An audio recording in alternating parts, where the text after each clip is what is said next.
제가 이제 설명을 드리고 싶은 부분은 중국의 그 상나라입니다. 그러니까 왜냐하면 아까 그 중국 그 전차의 가장 딱 원형, 가장 이제 원전의 형태로 발굴이 된 지역이 상나라라고 얘기를 했기 때문에 저도 이번 기회를 통해서 약간 상나라에 대해서 공부를 좀 더 하게 되었는데요.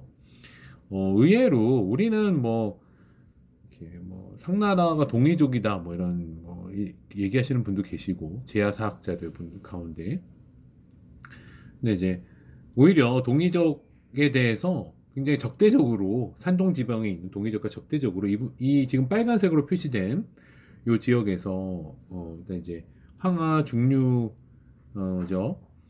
그 북부에 있었던 황하보다 조금 북부에 있었던 이제 황하가 이게 망곡하면서 나오는 그쪽에서는 원래 지금의 이제 시안, 뭐 한나라 장안, 당나라 장안 아주 거대한 그 중국의 중심 지역은 원래 고대에서부터 하나라의 중심 지역이지 않았나.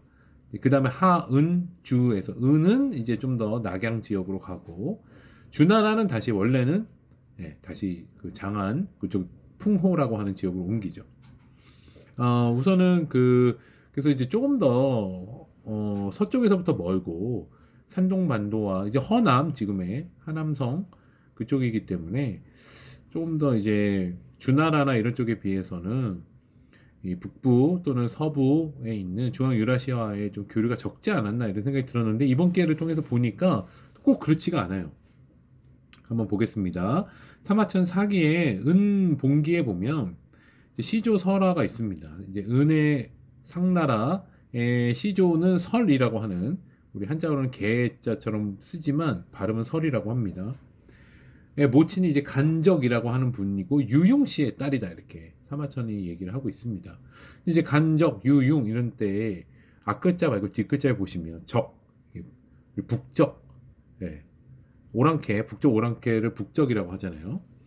융자도 이게 이제 계집여 변을 빼면 우리 서융, 예, 그 서쪽의 오랑캐 서융이라고 했던 그 융자와 유사합니다. 그래서 좀 약간 이 이민족 출신의 어머니셨을 수도 있다 보여집니다. 근데 이제 유융 씨에 대해서도 설이 여러 개가 있는데 한나라 때 기록된 회남자에 보면 유융제 불주지 북이다 해서 불주산이라는 곳에 북쪽에 있는 사람들이라는데 불주산이 곤륜산의 끝을 얘기한다고 합니다. 그래서 서쪽 끝에 파미르 고원이잖아요. 곤륜산의 끝은 그쪽에 북쪽에 살았던 사람들, 우리 유목민들 이지 않았는가, 그런 것들이 설화로 있다가 사마천의 이제 시대에 기록이 된 것이 아닌가 보여집니다. 실제 이리도 이리강 문화라고 해서 얼리 토, 얼리 강 이라고 하는 건 지금 빨간색으로 제가 표시된 그쪽 그에서 출토되는 문물들을 보면 특별히 신석기 이 말에 이제 청동기들이 나오기 시작하는데요. 1500년, 1200년 경에 나오고 이게 이제 상하고 연관이 되어 있다고 보여집니다. 그런데 그 바로 직전 시기에 2500년에서 1500년 사이에 지금 파란색으로 표시된 간수 감속 지방의 제가 치지아라고 하는 그런 곳에서 발굴된 문화들을 이제 뭐 원소 이 탄소 측정 같은 걸 통해서 연대를 분석해 보니 더 이른 시기예요. 2500년. 스타일도 이른 시기예요. 그래서 이쪽에서 이쪽으로 연결되어 있는 것으로 보여지고, 어떻게 했을까요? 사람들이 들고 갔겠죠. 또는 물건이 갔겠죠. 그러면서 영향을 받았을 것이다. 만약에 이쪽 사람들이 가서 통혼을 했다고 한다면 왕실들끼리 역시 뭐 간적이 제국화해서 상나라의 시조인 설을 낳은 것과 같은 그런 일들이 벌어지지 않았겠는가 보여집니다. 그 전차 얘기를 하니까 보여드리면 이제 안양에 이제 지금 정주와 로양, 낙양 이쪽 부근입니다. 안양이라는 곳에 우리 옛날 역사 교과서에 은허라고 되어 있는 인시에 보면 이게 기원전 1200년 경에 조성된 상나라의 수도인데요. 약 20여 곳에 우리 뭐 거마갱, 차마갱 이렇게 되어 있는데 이런 마차들이 출토가 됩니다. 전차들이 출토가 되는 것이죠.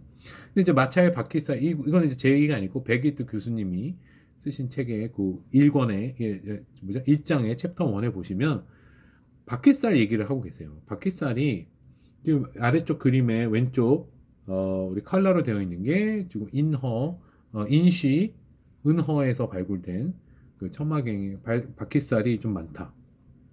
근데 이제 오른쪽에 스케치로 되어 있는 게 이제 아르메니아 아까 전에 말씀드린 카프카스 지방의 바퀴살과 유사하다.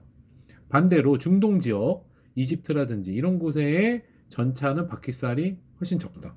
오히려 이 중국 상나라의 전차와 아르메니아의 전차가 물론 이제 시대는 3000년 기원전 2000년 3000년 이때죠. 유사한 것으로 봤을 때 이렇게 초원을 또 따라서 간 것이 아닌가. 문화가 물론 사람들도 이동을 했겠지만요. 이렇게 이제 얘기를 하고 있습니다. 이 얘기가 이제 백이두 교수님 말씀하시는 그 챕터 1에 나오니까요. 기회 되시면 한번 보셔도 좋을 것 같습니다. 백이두 교수님은 좀 더 이제 과감하게 문자도 그 전에 안 보이고 갑자기 상나라 시대 나온 거 보았을 때 문자 한자도 혹시 받아들인 것이 아닌가. 중앙 유라시아 문화 복합체의 사람들 인도 유로피안 프로토 인도 유로피안이죠. 인구어족을 통해서 뭐 그렇게 뭐 제안을 할 수 있는데 증거는 없지만 어쨌든 왼쪽에 보이시는 게 이제 그 각골문 복사 뭐 이렇게 해서 점친 때 이런 쓰였던 이 한자들이 이후에 주나라 시대의 금문 전서를 통해서 지금 우리 한자로 정착이 된 것이죠. 네. 그다음에 이제 중국 고대 왕조 주나라 같은 경우는 조금 더 증거가 또 역사적인 증거가 많아 보입니다. 그러니까 이제 그 서쪽 오랑캐 융과의 그 교류가 훨씬 더 빈번해집니다.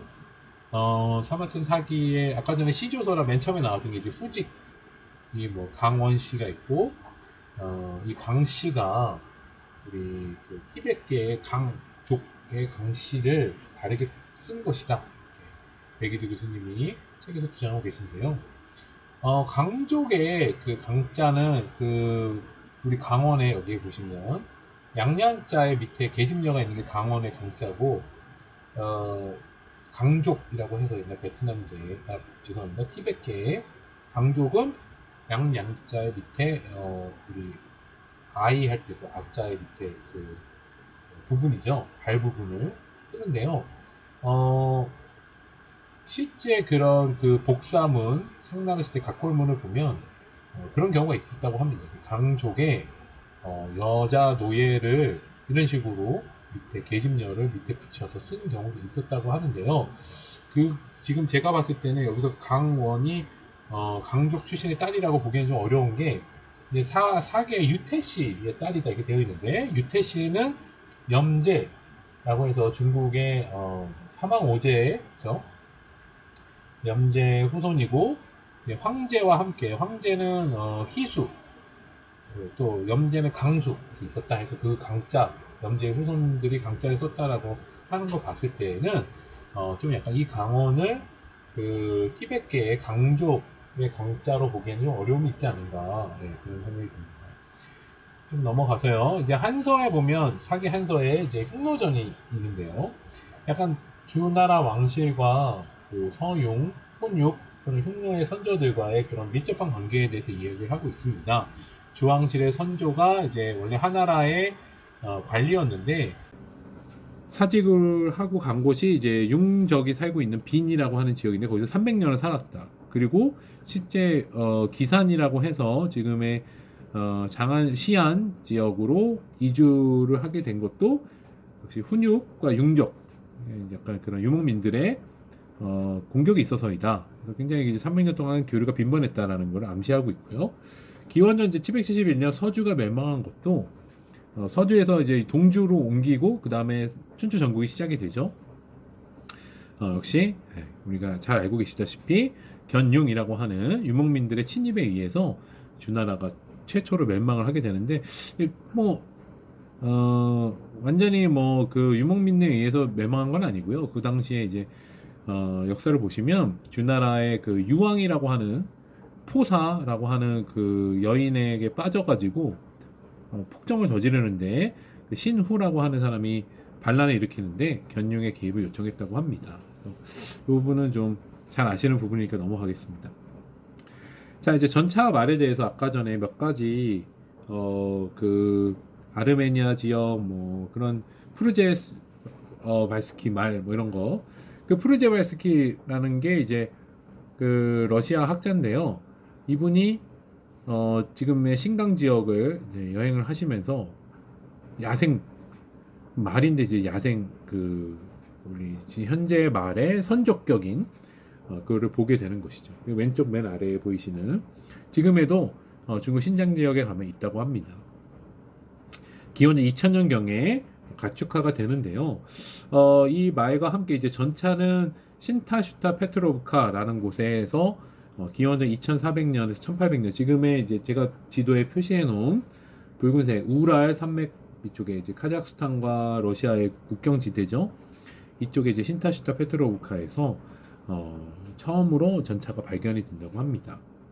그리고 이제 히타이트는 우리 아까 전에 인도 유럽 어족 얘기할 때 제 첫 번째로 이동을 했던 동쪽으로는 토하라, 서쪽으로는 히타이트. 네, 지금 터키 지역에 있던 히타이트의 전차병이 있었다는 기록이 있다고 하는데요.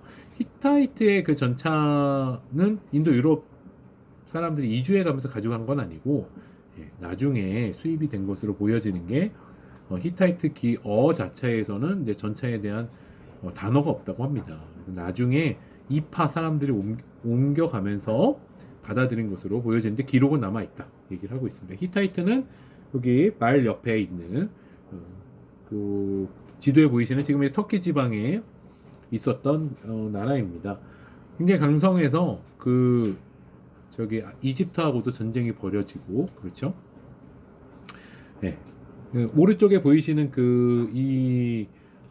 마차가 전차가 가장 최초의 신타슈타 페트로브카에서 발견이 되진 않고요. 너무 오래 있어서 흔적만 보입니다. 그래서 그 흔적을 가지고 재구성한 그런 사진입니다. 그래서 이런 모양의 초기의 전차이지 않았을까 이렇게 여겨집니다. 네. 그래서 이 전차를 가지고 그 당시에는 굉장히 획기적인 그런 전쟁 도구인데 중앙 유라시아에서 말과 함께 유래가 되었고 전 세계에 영향을 미치 이런 것들을 이 백이도 교수님이 계속 지적을 하세요. 그래서 좀 약간 이런 문화적인 문물적인 걸로 좀 중앙 유라시아에서 유래한 문화와 문물로 세계사를 설명을 하려고 하시는 그런 부분들이니까요. 계속 좀 저희 함께 해주시면 좋을 것 같습니다.